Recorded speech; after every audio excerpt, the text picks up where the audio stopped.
So Karen, I want to ask you a question that I think is on a lot of people's minds and certainly has been something I've thought about. And that is it okay to be powerful? Oh, okay. Like All you keep on right. talking about being in your power as the solution to things, but I think that can also be kind of scary to really think of myself as this powerful person. What if I make other people uncomfortable with that? What if I Right. offend other Surely you will. people? Let me just say yes, that it Okay. will. Okay. So maybe, so there's a lot that we could say about power. Maybe it would be good to say, like, is there a kind of maybe a situation that you could talk about where you've Yeah, seen it get weird definitely. with power that we could Um, kind of dig into? For sure. Okay. I worked at a place for about 2 years where I would say the general culture there and the dynamic there was a lot of people, I would say 99% of the people who I worked Oh, with wow. there, That's a lot. yeah, Okay. had wishy-washy dynamics with power. Either it was, Okay. no, I don't want the power or the responsibility, or then there would be other people who would kind of swoop in and take advantage Yep. of that. Okay. And Okay. on the surface level say, well, I don't want power either, but really like they were extremely power hungry. Oh, okay. So would you say they were manipulative? Yes, They were absolutely. okay. What other word? Yes, manipulative. What other words would you use to describe Um, that kind of dynamic? Underhanded, Okay, underhanded. backstabbing. Oh my god. Yeah. Okay. Yeah. Okay. Yeah. All right. Does that give So you enough? yeah, that gives us enough to go on. Okay. So we have these extremes that we can look at, where we have command and control leadership, where Okay. you have a dominating leader that has power over other people, and then you have this kind of thing where people say, "Well, we're not going to be like that," Right. but you still need to get Right. stuff done. Yeah, I think it was a virtue to be humble. Humble. In that particular culture. Yes. Yes. Humility was a big thing. Okay. Kindness. Kindness. Very much a big thing. Right. So it's kind to be this way, but not kind to be direct and clear, maybe? Yeah, I think direct and clear was often seen as unkind, honestly. Okay. Yeah. All right. So I think one of the things that's important to talk about with this kind of thing is there's an assumption that's often made with this kind of dynamic that it's not okay to hurt someone's feelings or make Absolutely. someone uncomfortable. Absolutely. That was And- a huge deal. Right, right. And so the fact is, we're human. And so we are going to have our feelings hurt. We are going to be uncomfortable. And if we're going to live life avoiding all those things, we're not going to be fully and truly alive. So are you saying it's inevitable? It's inevitable that you will be, and, Okay. and so I won't work Yeah. with anyone, with a leader or with an organization that is doing whatever Okay. this organization Right. was what they were trying to do. It's a powerful choice to say, I need something different than what I'm experiencing here. So, and that's something that takes coming back into yourself, and instead of having it be about making them bad or wrong. Right, which I admit I did do. You did that, Yeah, I okay, did and do that, and right. and everybody does that. And how did that work for you to make them bad and wrong?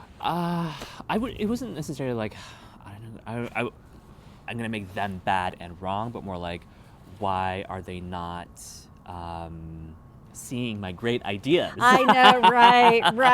You yes, know, yes. I had so many projects that I was really passionate about, and Yeah. I really wanted to be of service to the organization. I really wanted to up level and upgrade a lot of things that we were doing, and I was met with so much resistance. Yeah, right. You know. And that's something that I see happening over and over again with Right, my right, clients, right. is they have these great ideas, but they're not on the right place, or they're not able to engage with people in a way where their great ideas can be heard. Right. So here you are in this organization where you have all these ideas and all this energy about what you can do, but they weren't receptive to it. That completely describes it. Yeah. So we could go into a little bit of how you might deal with that, but I'd really like to go back to what it means to be powerful, because you clearly, you have all these great ideas and you have all these things that you want to do. That's power. Yeah, and I think and as we're talking, I'm just thinking, okay, Karen, how do you define power? What does it even mean to be powerful? What does that all even mean? Yeah. Let's look at the Martin Luther King definition of power, because I really, really like this. So Martin Luther King says, power without love is reckless and abusive, and love without power is sentimental and anemic.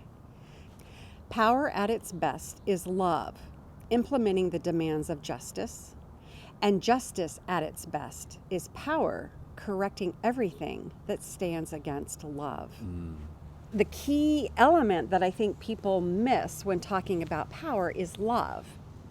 Okay. Okay? Right. Because if I have power that's coming from me, centered in me, loving myself, feeling worthy, and not perfectly so, but mostly so, and I'm checking myself to show up. Like if you describe that creative Yeah. overflowing, would you say that there was some love in there? Absolutely. Yeah. A lot of passion there. A lot of Yeah. passion and love, and I mean, Yeah. if we think about people in our organizations, our businesses having that kind of engagement and energy, how many of you would like that? Yeah. This is really good. So what ends up happening is how we have these extremes of power where it's either domination or it's a mush pile. I mean, I don't know. I'm not sure exactly how to Right. Spineless, no backbone. Yeah. Oh, we don't want to offend. Oh, we don't want to. Right. So everything then. very, very touchy. Right. Yeah. And then what ends up happening is you don't get the best of people in that kind of No. environment. They're No. trying to be all enlightened and harmonious and all that kind of stuff. Meek and yes. humble, Yeah. But it doesn't allow anybody to be really fully themselves. Because what ends up happening is I get big and I'm powerful. That means you have to get small. Right. That's scarcity Right. thinking Right. there. And so what I'm talking about with power is different than how organizations typically think about power. So power often is described or defined as the ability to manage or wield scarce resources. So it's only looking at the physical world. It's not looking at the area of ideas or creativity or collaboration, the intangible aspects Right. of work and life. Yeah, I would almost call it inner power versus Yes. external power. Yes. Right. Sometimes I describe it as personal power. Okay. So that sense of I know who I am. I'm clear. I can navigate through difficulty. Yeah. I can be resilient in the face of challenges or whatever it is. And so to show up powerfully in that way is to invite other people to be powerful with you. Okay. So Right, that right, looks right. like, tell me how you see things. What is it that let's bottom line it. What is it that you want here? Or, other forms of that. Like, can you imagine in that situation you Right. were in, how you might have invited people to be powerful with you? Can you Right. imagine that? Yeah.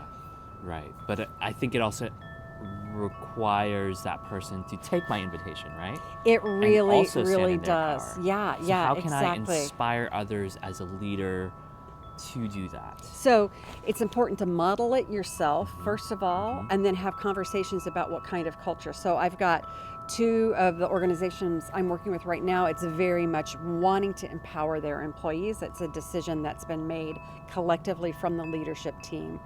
And so it looks like the communication that invites honest feedback and honest discussion about conflict and what's not working.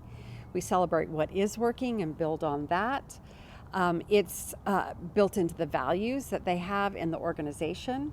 It's both of them are organizations that have a purpose, a higher purpose other than just making profit that they're serving, that allows the bringing out of power. It's actually required for them to achieve what they're setting out to do. So there's agreement that the culture is going to be one of empowering people. Right. Yeah, and so you have to have that as part of. But you could have, in your situation, you could have, played around maybe a little bit more than you did. I don't know if it would have been worth your time, but it's entirely possible. And I think it's really good to actually just bring up the topic of power. Like, what do people feel about power? Right, How are they right. feeling about it? Right. And just put that on the table. And get out the discomfort that most people have, because most people have been abused by power in some way in their Right. lives. I mean, Absolutely. and Yeah. most people anywhere in this world. Yeah, and no I think matter.